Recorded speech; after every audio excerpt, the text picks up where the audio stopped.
ഇന്നിവിടെ ഞാൻ ഉണ്ടാക്കാൻ പോകുന്നത് ഒരു ഉരുളക്കിഴങ്ങ് വെച്ചിട്ടുള്ളൊരു സ്റ്റൂ ആണ്. ഉരുളക്കിഴങ്ങ് മാത്രം.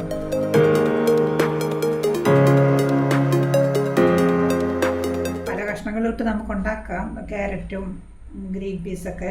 ഇത് വളരെ സിമ്പിളായിട്ട് ഉണ്ടാക്കുന്ന കാരണം ഞാൻ ഉരുളക്കിഴങ്ങ്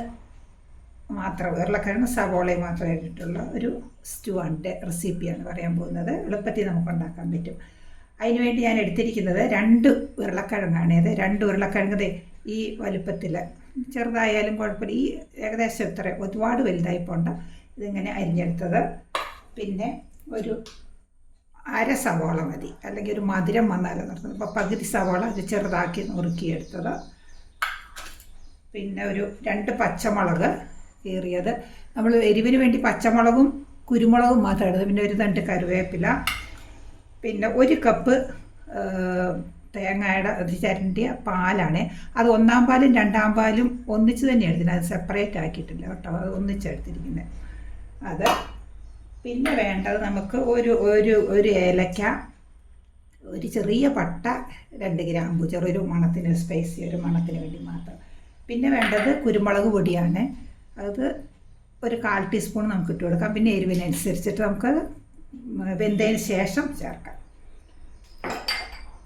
അപ്പോൾ അതിന് വേണ്ടിയിട്ട് ഞാൻ സ്റ്റൗ കത്തിക്കുകയാണ്.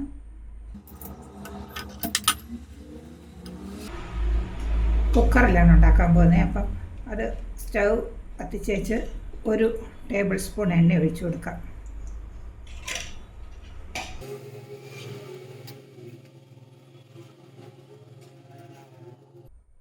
എണ്ണ ചൂടായി വന്നിട്ടുണ്ട്. അതിലേക്ക് നമുക്ക് ഒരു ഏലക്കായും ചെറിയ 2 പട്ടയുടെ കഷ്ണവും 2 ഗ്രാമ്പും അതൊന്ന്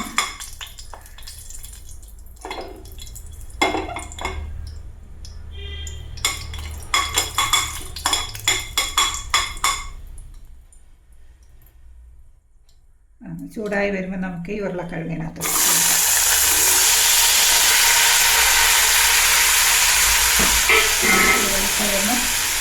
സവോള,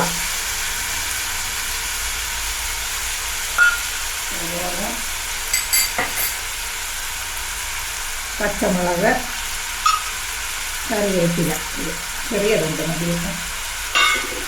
പിന്നെ പാകത്തിനുള്ള ഉപ്പ്, ഒരു 1/2 ടീസ്പൂണുള്ള ഉപ്പുണ്ട്, അതിട്ടിട്ട് ഇനി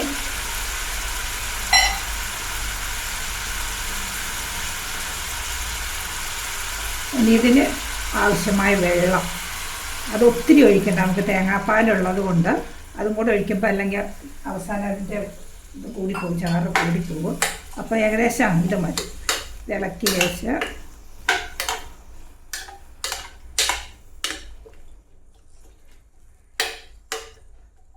ഉപ്പൊന്ന് നോക്കണേ, ഉപ്പൊക്കെ ഉണ്ട്. ഇനി നമുക്കിത് മൂടി വെച്ച് വേവിക്കാം. ഒരു 2 സ്റ്റീം വരുന്നവരെ നമുക്കത് വേവിക്കാം. സ്റ്റീം വന്നോട്ടെ.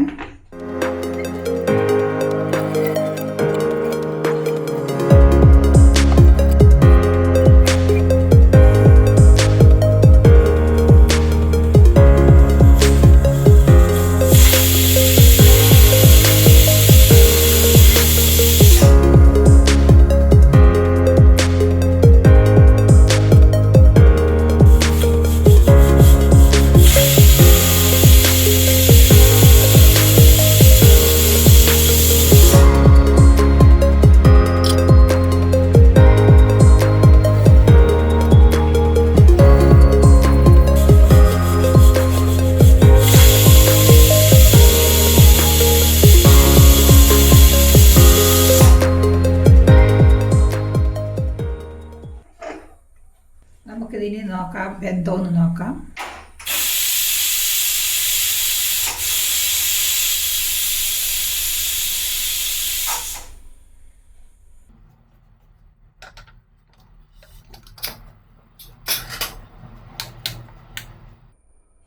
വെന്ത് വന്നിട്ടുണ്ട്, നല്ലപോലെ വെന്ത് വന്നിട്ടുണ്ട്.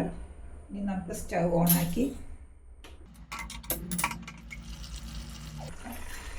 എരിവുണ്ടോ എന്ന് നോക്കണം, എരിവൊക്കെ പാകത്തിനാണോ നോക്കാം. 1/2 ടീസ്പൂൺ കുരുമുളക് പൊടിയും കൂടി ഇട്ട് കൊടുക്കണം.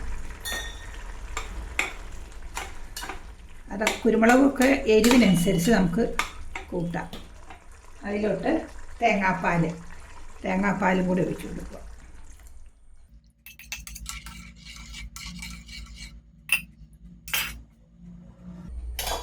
തേങ്ങാപ്പാൽ ഒഴിച്ച ശേഷം ഒത്തിരി തിളയ്ക്കണ്ട, ഒന്ന് സൈഡിൽ കൂടെ ഒക്കെ തിളച്ച് വരുമ്പോൾ നമുക്ക് നിർത്താം.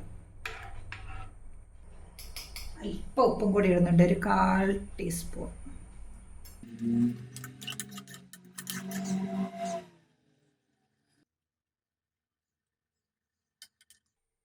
അപ്പോൾ നല്ലപോലെ ചൂടായി വന്നിട്ടുണ്ട്. ഇത്രയും മതി, അധികം തിളയ്ക്കണ്ട. പിന്നെ നമ്മുടെ കയ്യിൽ മല്ലിയില ഉണ്ടെങ്കിൽ ഒരല്പം മല്ലിയിലയും കൂടെ ഇട്ട് കൊടുക്കാം. സ്റ്റൗ ഓഫാക്കി കഴിഞ്ഞ് ഒരു ടേബിൾ സ്പൂൺ തന്നെ വെളിച്ചെണ്ണ, പച്ച വെളിച്ചെണ്ണയും കൂടെ ഒഴിച്ചു കൊടുത്തിട്ട് ഒന്ന് ഇളക്കി നമുക്കിത് ഉപയോഗിക്കാതെ. അപ്പത്തിനൊക്കെ പറ്റിയ നല്ല കറിയാണ്, എളുപ്പത്തിൽ നമുക്ക് ഉണ്ടാക്കുകയും ചെയ്യാം.